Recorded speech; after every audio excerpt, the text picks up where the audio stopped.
آج کل social media پر لوگوں کا موضوع بحث صوفیت ہے۔ اس مختصر ویڈیو میں ہم تصوف اور اسلام کے فرق کی وضاحت کریں گے۔ تصوف ترک دنیا اور رہبانیت، لوگوں کے ساتھ تعلقات ختم کرنا، لوگوں سے الگ تھلگ رہنا سکھاتا ہے، جبکہ اسلام ہمیں معاشرے کے ساتھ چلنا پھرنا، باہمی تعلق و الفت کا درس دیتا ہے۔ اسلام میں والدین کے حقوق ہیں، بہن بھائی، عزیز و اقارب، دوست احباب سے تعلق کا تذکرہ ہے۔ اسلام عمل کا نام ہے۔ اسلام ایسا معاشرہ نہیں چاہتا کہ جس کے رہنے والے معاشرے کی تعمیر میں کوئی مثبت کردار ادا کرنے کی بجائے عضو معطل بن کر رہ جائیں۔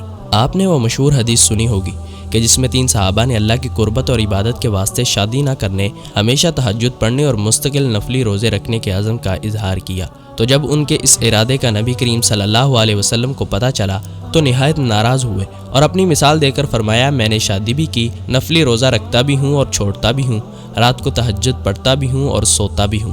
لیکن تصوف میں اس کے برعکس معاملات ہیں۔ بڑے بڑے کبار صوفیہ کا عمل اس حدیث کے خلاف ہے۔ حقیقت یہ ہے کہ اسلام میں رہبانیت اور ترک دنیا کا کوئی تصور نہیں، بلکہ یہ اسلام کی روح کے خلاف ہے۔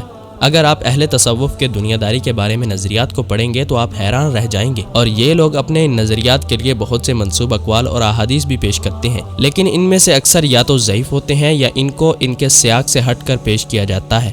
جیسا کہ کشف المحجوب میں سیدنا حسن بصری کا یہ قول نقل کیا گیا ہے کہ مجرد لوگ نجات پا گئے اور عیال دار ہلاک ہو گئے۔ اگر اس پیمانے کی روشنی میں دیکھا جائے تو مدینے کا معاشرہ تو قریباً تمام کا تمام ہی عیال دار تھا۔ شاید ہی کوئی صحابی رسول ہوں گے جنہوں نے شادی نہ کی ہو اور عیال دار نہ ہو۔ اصل میں تصوف میں تزکیہ نفس کے لیے لازمی سمجھ لیا گیا ہے کہ جسمانی خواہشات کو ختم کیا جائے۔ اس کے لیے انہوں نے ایسے عجیب و غریب طریقے اختیار کیے کہ جو بندے کو حیرت زدہ کر دیتے ہیں۔ مثلا مشہور صوفی ابو بکر شبلی نیند کو بھگانے کے لیے آنکھوں میں نمک ڈالا کرتے تھے، یعنی اس اذیت سے وہ چاہتے تھے کہ نیند نہ آئے اور اللہ کی یاد سے کوئی لمحہ خالی نہ جائے۔ لیکن آپ کو صحابہ میں ایسا عمل کرتا کوئی نہیں ملے گا۔ قوت القلوب میں ابو طالب مکی نے ایک بزرگ کا تذکرہ کیا کہ وہ 30 برس تک منہ میں کنکریاں رکھ کر جیتے رہے۔ مقصد یہ تھا کہ ان کو خاموش رہنے کی عادت ہو جائے۔ حالانکہ اسلام میں فضول گوئی منع ہے، نہ کہ کلام کرنا ہی منع ہے۔